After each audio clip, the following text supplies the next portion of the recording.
On today's 7th Circle Gaming, we try to stay on beat in Hi-Fi Rush. We begin in our usual way with the full disclosure and we cordially invite you to pause the video now and read through all of this at your leisure. Otherwise, don't skip or don't pause it and we'll move right into the first screenshot. Now, our first screenshot, by tradition here, is illustrative of what the game world looks like on its own.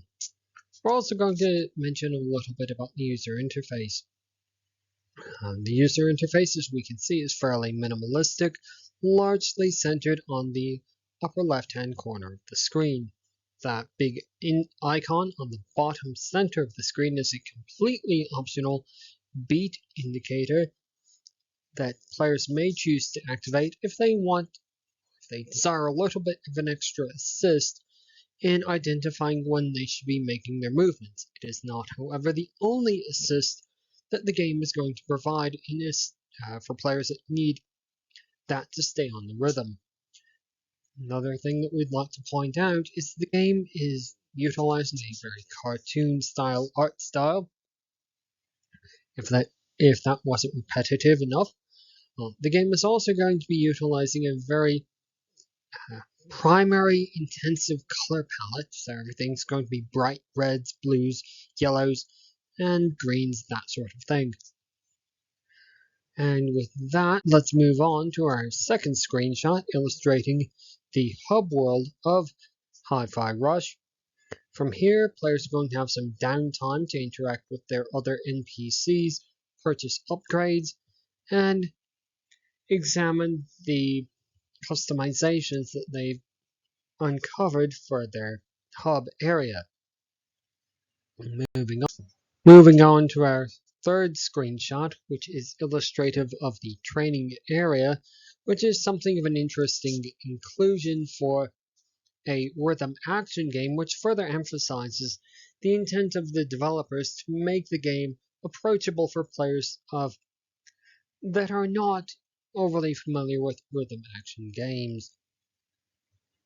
And with that, we'll move on to our next screenshot, which is illustrative of what we were talking about earlier, which is another function of that hub world, and that is the store. From here, the player can purchase any of 4 total upgrades or modifications for their player character. These include special attacks, regular attacks, special items, and a 4th item which we aren't going to mention because we're trying to avoid any sort of story spoilers here. Moving on now to our first chapter proper, which is immersion, as always.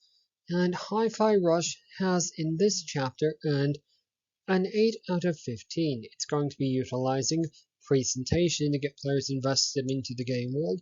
The game is told through a third-person perspective in the cartoon art style with the bright primary colors that we've mentioned before, in a fantastical world that,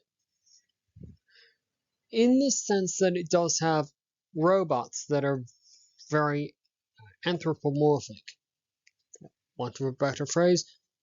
There are also going to be a couple of clever references to other genres, something in fourth wall breaks, for those that are interested and notice them. Moving on though, the game will be also attempting to utilize challenge to get players invested into the game world, and this really is one of the major areas that the game will be attempting to utilize to get players invested into the game world, by which we mean that the player must pay close attention to the music and the environment and their other assists, of course, if they choose to use them for the maximum benefit in the combat encounters. The game will also be attempting to utilize player agency to get players invested into the game world. This is something of a light touch, but players are given the opportunity to purchase additional moves or decorations for their hub areas, which can be found by exploring all the secrets on the quests. The game will finally be utilizing a story to get players invested into the game world. in the sense that all of the in-game events are presented as part of this larger mysterious plot. Moving on now to difficulty. Here the game has earned a 6 out of 15. Now, it does have only basic difficulty options, and those difficulty options are very simply described.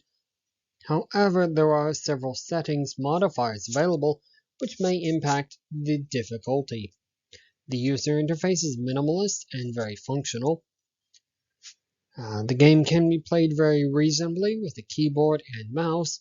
However, we do believe that a gamepad playing through the game with a gamepad may make the game a little bit more approachable than playing it with a keyboard and mouse.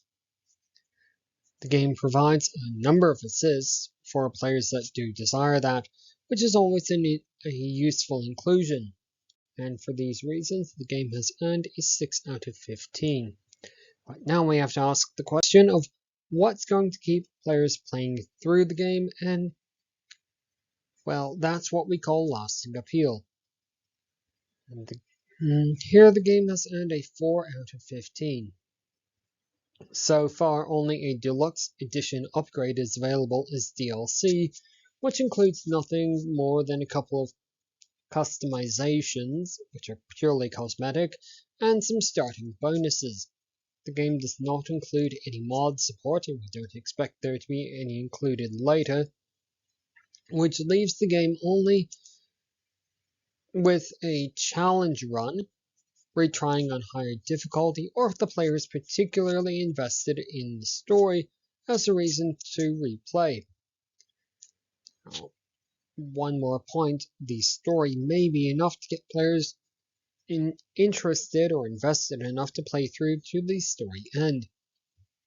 Now, during their first playthrough, players may find the game particularly difficult to put down, mostly because it does make use of that very immersive rhythm action game style where the player must pay close attention to the game world to achieve the maximum scores.